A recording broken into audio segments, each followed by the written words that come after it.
Bonjour, je vais vous montrer le dernier terrain à vendre, le dernier terrain disponible sur nos domaines dans le sud de l'état de Bahia. C'est un magnifique terrain que je vous montre en ce moment de 4700 mètres carrés avec la possibilité de faire jusqu'à 1280 mètres carrés sur 2 niveaux et une licence commerciale de la mairie de Cabral pour y faire un petit hôtel ou une maison d'hôte. C'est le plus beau et le plus grand de tous nos terrains, de tous nos domaines dans le sud de l'état de Bahia, avec des cocotiers, comme vous pouvez le voir, qui atteignent 20 mètres et qui ont 70, 80 ans. C'est vraiment un véritable jardin botanique. Maintenant, un petit travelling sur le reste du front de mer. Vous allez voir bientôt la maison d'une famille suisse au milieu des cocotiers. Et c'est le seul voisin de ce terrain, un petit peu en retrait par rapport à la mer. Et la suite de la cocoterie en front de mer, de ce côté-ci inconstructible, donc aucune possibilité de pouvoir retirer ces magnifiques cocotiers. Près de la clôture de la plage, eh bien, un abri avec une douche, bien entendu, des crochets pour des hamacs. Et c'est un abri qui sert aussi à garder les équipements de windsurf, de kitesurf, des copropriétaires, les voiles, comme vous le voyez ici. Voilà.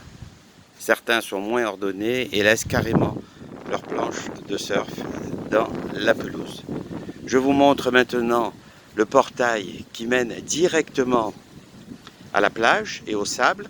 Ce domaine à 100 mètres de front de mer direct sur la plage.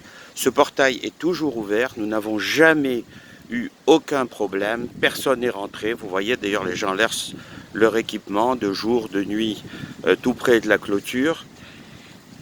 Et nous arrivons devant le lagon. En effet, devant nos domaines, et celui-ci en particulier, un magnifique lagon de 400 mètres de large ferme la plage. L'entrée est par le côté nord. Vous voyez, il n'y a plus de récifs du côté nord. Et dans les récifs, la barrière de récifs de ce lagon, on trouve des oursins, des crevettes, des poulpes.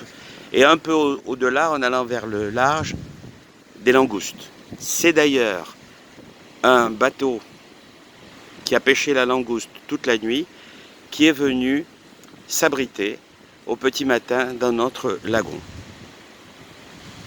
La mer est basse en ce moment, donc les planches kitesurf, surf, windsurf sont au repos, mais les alizés tous les jours se lèvent vers midi, 1h de l'après-midi. Ici nous avons quelques bancs pour que les gens puissent venir se reposer s'ils ont pris beaucoup de soleil ou se mettre à l'ombre sur des chaises longues, sur des chaises de plage. Voilà. Et la magnifique plage de Goyot qui s'étend sur une petite dizaine de kilomètres jusqu'à la pointe de Mojiquissaba au nord, c'est-à-dire à ma gauche, que vous voyez maintenant. Au large, à environ 1800 mètres, nous avons un banc de corail interdit aux touristes mais permis d'accès aux copropriétaires et aux résidents de la région.